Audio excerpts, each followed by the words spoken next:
ఉపాధి హామీ పనుల కల్పనలో రాష్ట్ర ప్రభుత్వం ఘోరంగా విఫలమైందని కేంద్ర మంత్రి బండి సంజయ్ విమర్శించారు.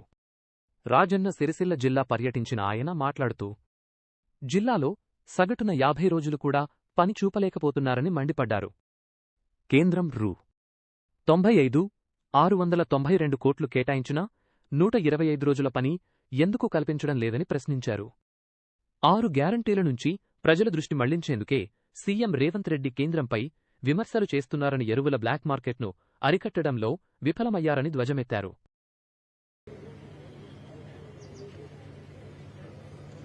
32 లక్షల జాబ్ కార్డ్స్ తెలంగాణ రాష్ట్రంలో ఉన్నాయి.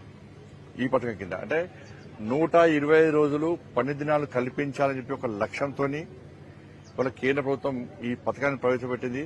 గ్రామీణాభివృద్ది శాఖలో 40% నిధులు ఇవాళ కేవలం ఈ జాతీయ గ్రామీణ ఉపాధి పథకంకి VBG-రామ్జీ పథకానికే కేటాయించడం అంటే దీనికి కేంద్ర ప్రభుత్వం ఏ విధంగా ఇంపార్టెన్స్ ఇస్తుందో తెలుసుకోవాలి. మనం ఒకటి 120 రోజుల పని దినాలు కల్పించాలని ఒక లక్ష్యంతో మనం ఇది చేస్తా ఉన్నాం.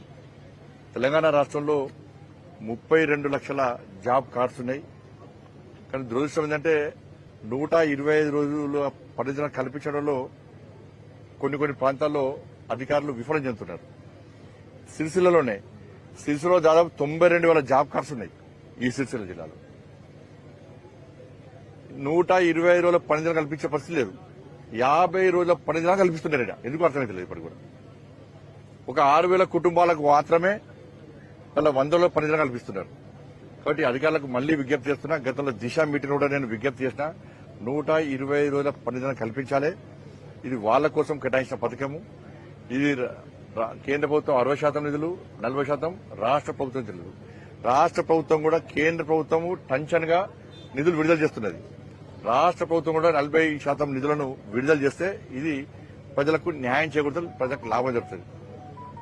కాబట్టి ఈ విషయంలో ఒక ప్రత్యేకమైనటువంటి ప్రణాళికతో ముందుకొస్తున్నాం. తెలంగాణ రాష్ట్రానికి ఈ సంవత్సరం కూడా దాదాపు 3,000 కోట్ల రూపాయలకు పైగా నిధులు తెలంగాణ రాష్ట్రానికి రాబోతున్నాయి. కాబట్టి ఇంకా ఎక్కువ నిధులు వచ్చే అవకాశం ఉంది. కాబట్టి దీన్ని ప్రజలందరూ ఉపయోగించుకోవాలి. కరీంనగర్ పార్లమెంట్ నియోజకవర్గంలో సీసీ రోడ్లు కానీ అభివృద్ది పనుల విషయంలో కానీ ఈ నిధులను ఉపయోగించుకొని ఈరోజు ముందుకు పోతా ఉన్నాం. తప్ప రాబోయే కూడా ఇంకా దీన్ని ముందుకు తీసుకునే ప్రయత్నం చేస్తాం.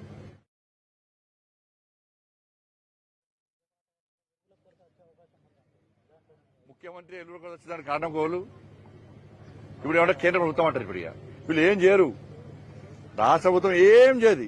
ఇప్పుడు మీరు సిరిసిల్ల జిల్లా అన్న ఈ గ్రామానికి రాష్ట్ర ప్రభుత్వం ఒక్క పైసాని ఇచ్చిందా? ఇప్పుడు ఈ పైసలు కేంద్రాన్ని ఒక్క పైసాని ఇచ్చిందా?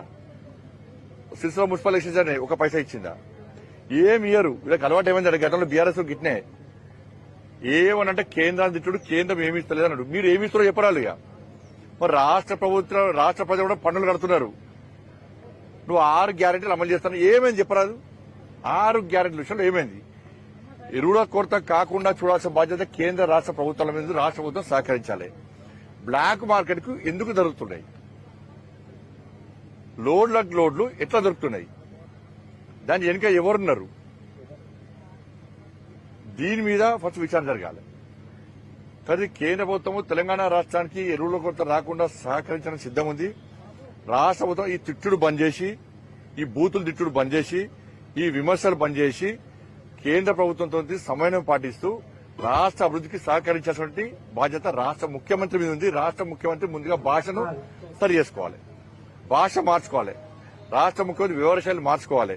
ఈ గుండ్ల గురించి మాట్లాడు, తొండల గురించి మాట్లాడు, ఈ తొక్కుకుంటా వచ్చుడు, ఏం భాష ఇది? జనమంతా నవ్వుకుంటున్నారు రాష్ట్ర ముఖ్యమంత్రి భాష చూసి.